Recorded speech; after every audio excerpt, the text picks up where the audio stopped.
Olá, galerinha! Voltamos para a continuidade do conteúdo de saneamento básico, parte 2. A gente vai continuar, finalizar o conteúdo de saneamento básico.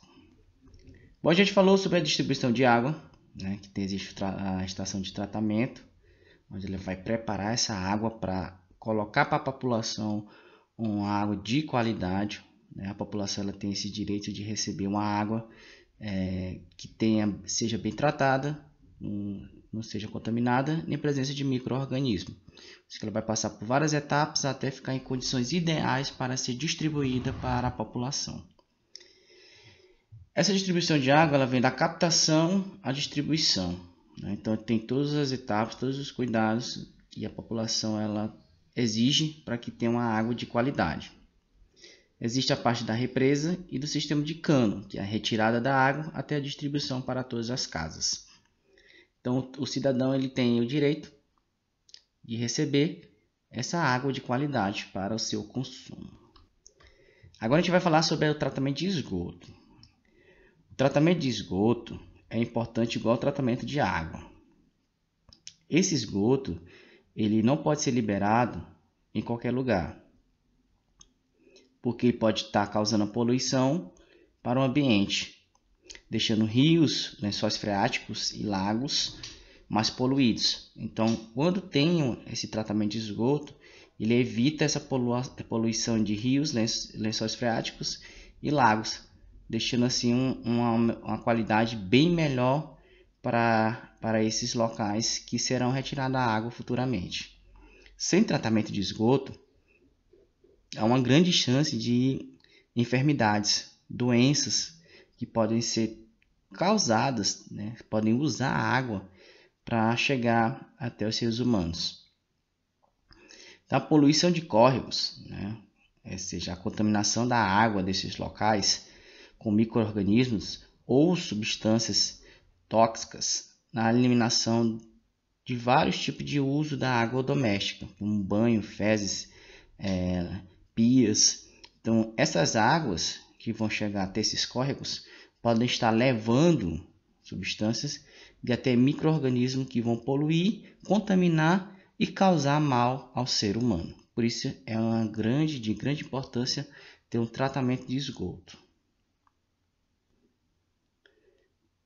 Falando desses micro-organismos, né, a gente chama que são micro-organismos patogênicos, aqueles micro-organismos que são causadores de doenças. Ou seja, eles vão causar alteração no corpo, eles podem estar gerando consequências na saúde humana. Um desses organismos é os coliformes fecais. São micro-organismos que vivem no intestino e podem estar sendo liberados nas fezes humanas durante a evacuação. A presença desses micro-organismos na água deixa ela sem utilidade para consumo.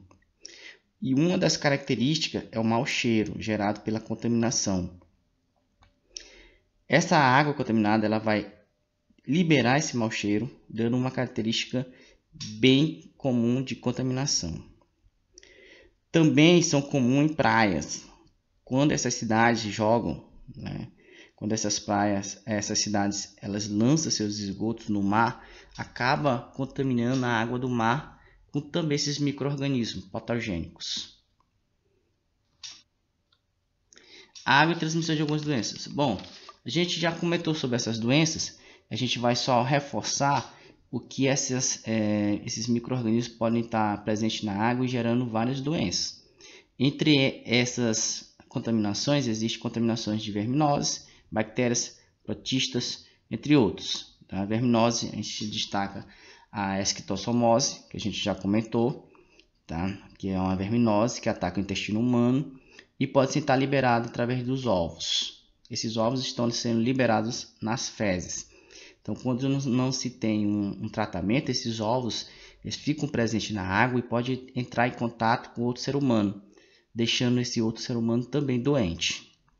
Bactérias pode ser transmitido pela água, né? Uma das principais doenças é a cólera, que causa diarreias e uma dor abdominal muito grande. Então, para evitar essas doenças, é necessário ter um cuidado grande com a água, fervendo, filtrando, né? Passando por vários tratamentos e não consumindo qualquer tipo de água. Tem o tipo protista também, né, que são a amebise e a giardíase. Essas doenças, elas podem ser causadas formando-se sangue nas fezes, dores na região abdominal, água contaminada, são os principais fatores. Então, todas essas doenças elas podem ser evitadas tendo cuidado com a água e com a higienização, tanto de mãos, como também prevenir lavando bem as verduras, os legumes, fervendo a água, filtrando a água. Tá? Cuidado com a água serve como prevenção de muitas doenças que utilizam a água para chegar no ser humano. Então, quanto mais cuidado você tiver, mais você vai evitar de ter uma contaminação por algum tipo de micro-organismo patogênico. Aqui tem alguns tipos de higiene pessoal, né? Isso é o básico. Tomar banho, só água não mata micro-organismos, gente. É necessário ter água e sabão, né? Sabonete, para você estar eliminando, destruindo vírus, bactérias e outro micro-organismo.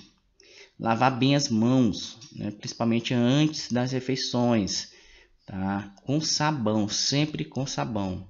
Evacuar em sanitários, não ficar evacuando em mato, em terrenos baldios, em lagos, né, em banhos, sempre em sanitários, por onde eles vão ser levados para lugares com condições ideais. Cortar as unhas, né, as unhas ela curta, ela evita ter uma contaminação, uma presença maior de areias e outras propriedades que podem estar contendo micro-organismos. Beber água tratada, né? Essa água tratada ela tem que ser filtrada ou fervida, sempre passando por bastante cuidado na hora de consumir qualquer tipo de água.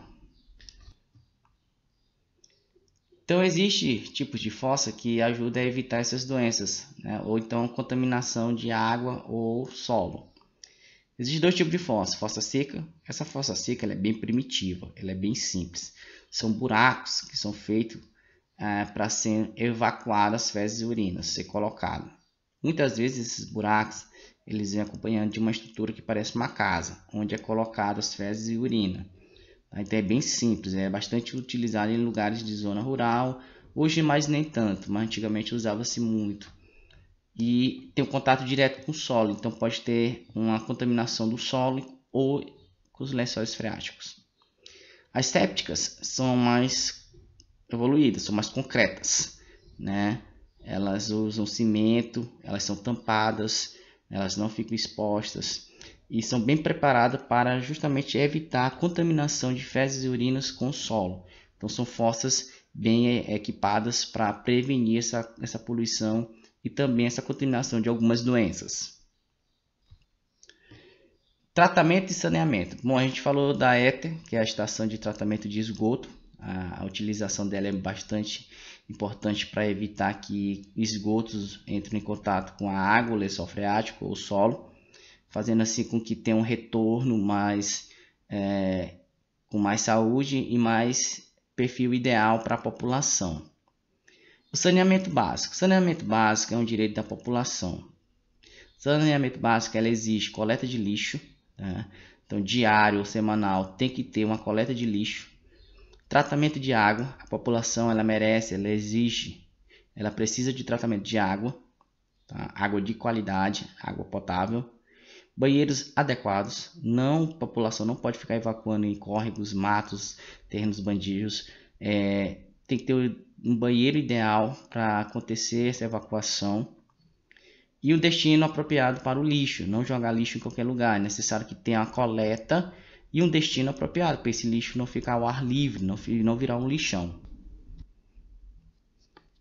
Aqui estão alguns exemplos de poluição de água, né? Despejo de esgoto, principalmente resíduo de lixo que vem de casas, né? Lixo doméstico. Muitas vezes você acaba despejando qualquer tipo de lixo e esse lixo pode ser levado pela chuva ou até mesmo próximo de córregos de rios.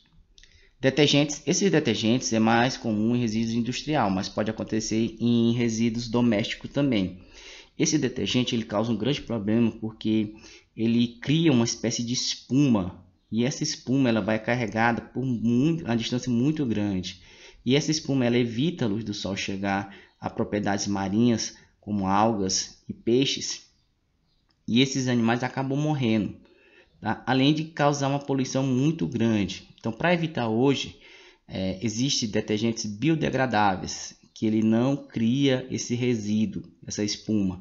Ele facilmente é destruído no ambiente. Então, se for usar detergente, prefira detergentes biodegradáveis, que não vai poluir o meio ambiente, causando essas espumas que causam um efeito colateral muito grande.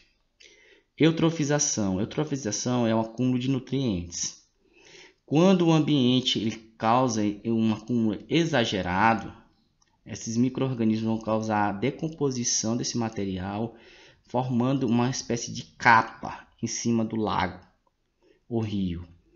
Quando existe essa capa, a luz do sol ela não entra nas profundezas. Então, algas marinhas vão morrer porque a luz do sol não vai chegar, não vai conseguir fazer fotossíntese. Se as algas morrerem, os peixes que precisam das águas também morrerão, causando um grande desequilíbrio marinho, tá? Aquático. Então acontece muito em águas, em lagos, em rios, essa eutrofização, que é o acúmulo de nutrientes. E a poluição dos oceanos através de vazamento de petróleo, né? Principalmente quando acontece algum tipo de danos em navios ou embarcações muito grandes, ou até mesmo em plataformas, né, onde tem a retirada do petróleo.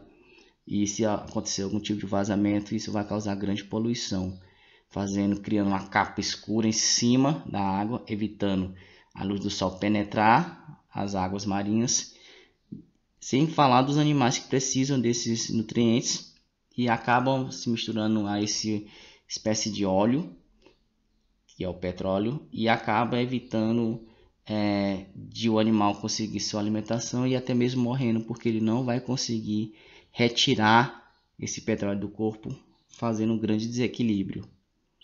Sem falar dos plásticos.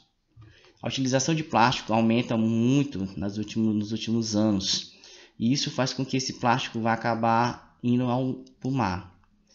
Então, animais marinhos acabam confundindo plástico com outros animais, acabam engolindo e morrendo.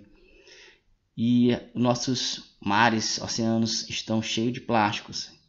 Infelizmente, a população precisa ter uma consciência da diminuição do uso de plástico para evitar cada vez mais esse material que é tão difícil de decompor, né? Ele fica por muitos anos ainda, e isso causa a morte de muitos animais marinhos e também animais terrestres.